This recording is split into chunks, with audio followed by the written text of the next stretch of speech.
Hey guys, welcome to Permission to Hustle. Today we are talking about how to make an effective to-do list. Not just a good to-do list, an effective to-do list, because there is an art to it. And let's be honest, what's the point of making a to-do list if you're not going to do everything on your to-do list? So we're going to talk through some strategies that we use and that we've chatted with a lot of people out there that really are successful and get as much out of their day as possible, that know how to truly sit down and make an effective and organized to-do list. So you want to kick it off? I think the number one thing that's important when it's coming to when it comes to making your own to-do list is know what is feasible for you. Yes. And we know ourselves better than anybody else, so it's really important to not overdo it when you're making your daily to-do list and not put too much on your list, because then you're going to end up feeling self-defeated. Right. You know, if you give yourself 50 things to do in a day and you can't ever hit that, it's absolutely impossible. You'll start resenting your list and you'll start looking at it every single day and saying, what's the point? I never get through my list. I never hit even a third of it. Why am I even bothering? And when you approach something negatively, and when you approach something that doesn't reward you, you end up not putting your best foot forward, and you end up not putting your energy towards it. And so that's just the bad attitude. That's the wrong way to approach something. So when you're creating your to-do list, try to make it feasible and try to be realistic just from the beginning. Absolutely. And the second thing that we want to talk about is, you need to limit your distractions. If you're going to make an effective to-do list, you need to actually make sure that it's being effective for you. So what does that mean? That means that you have to maybe turn your phone off. Maybe you have to close your office door. Maybe you genuinely just say, listen, I'm not going to check any social media. I don't care if something's buzzing or someone's beeping me, to make sure I get it's a red alert. This is my time to bang through my to-do list. So I don't know what your distractions are. I know that Vera and I both have children. So we genuinely always have to remember that we need to make sure our to-do list maybe gets done when the kids aren't home. Or if they are home, we have to say, listen, we have to go upstairs. We have to be like in our bedroom with the door shut, and we just needed an hour's worth of time to get through this to-do list. But in order to have it be effective, you have to know your kind of distractions that really do make you stop, and you have to eliminate them, because you will be a stop and go, and you don't want to do that when you're trying to bang through your to-do list. No. And I think the other major thing for me personally that I have to always focus on is, when I start working on my to-do list, I have to figure out what is the absolute top priority for the day.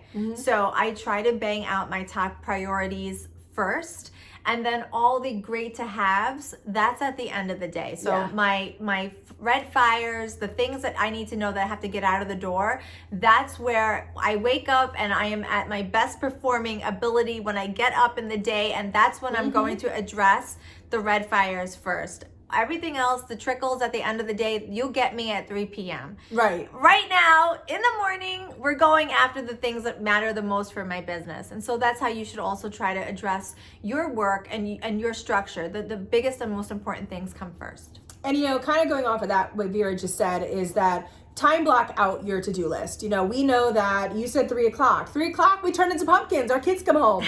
So we do know that from the second that the kids get out the door to the second they come home, it's usually around like 8 to 3 o'clock, we can be head down, we're working on various things, and we're going through that to-do list. But time block it out. Like exactly like Vera said, if you have something that, is after 3 o'clock and that's on your to-do list, it might need to get moved to the next day. You really have to be feasible with your time, know what you have. Every day is different. It's not always the same. If you have a short amount of time on one day, then you have to know, listen, today I have 1 hour. You just time block your to-do list out to make it work for you. It's different for everybody, but you really need to be aware of what amount of time you have for your to-do list that day. And I think it's also really important to have a daily to-do list, a weekly to-do list, and a monthly to-do list. So, I know by the end of the week, I need to, achieve A, B, and C. Yeah. And then by the end of the month, this is my top line goal. So it sort of gives me a high level overview of where I want my business to be. And the daily to-do list is great because I need those line items to sort of help me walk the path. Right. But the month the to-do list, the month goal it gives me that bigger picture. And so I need all of those things to help me with my business and to help me grow.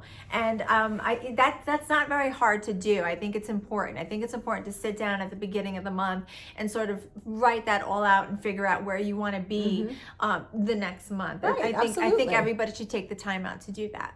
And then the last strategy that we have that really does work for us is make sure you keep your to-do list near you. You know, don't write it down and then walk away from it. When you have your to-do list next to you, one of the most powerful things we can do is either cross it off with a pencil or delete it off your list right online. There is something just psychologically really fulfilling about being able to accomplish tasks that are on your to-do list. And when, let's be honest, like out of sight, out of mind. So when you have your to-do list right next to you and you can look at it and focus on it and just bang through your tasks, the chances of you getting it done and having it be an effective to-do list are even greater. So make sure you keep it right next to you, whether it's digitally or a hard copy in a planner. That really does work very well for us. And I'm going to add one more to that. Ooh. Use the same form of to-do list over and over again. Yes. Don't use a post-it note and then a notebook and then an online tool and then your iPhone notepad. I mean, because then everything is going to get lost and you're not going to be able to keep up with what it is that you're trying to do.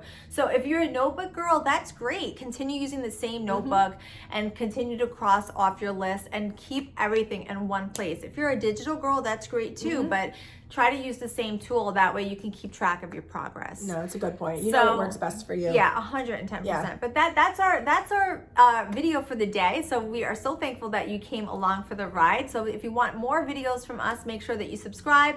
Click that notification bell to stay tuned for more videos coming up. And I hope that you're joining us on Facebook on our Permission to Hustle group. But just search out the term Permission to Hustle on Facebook. You can find us there.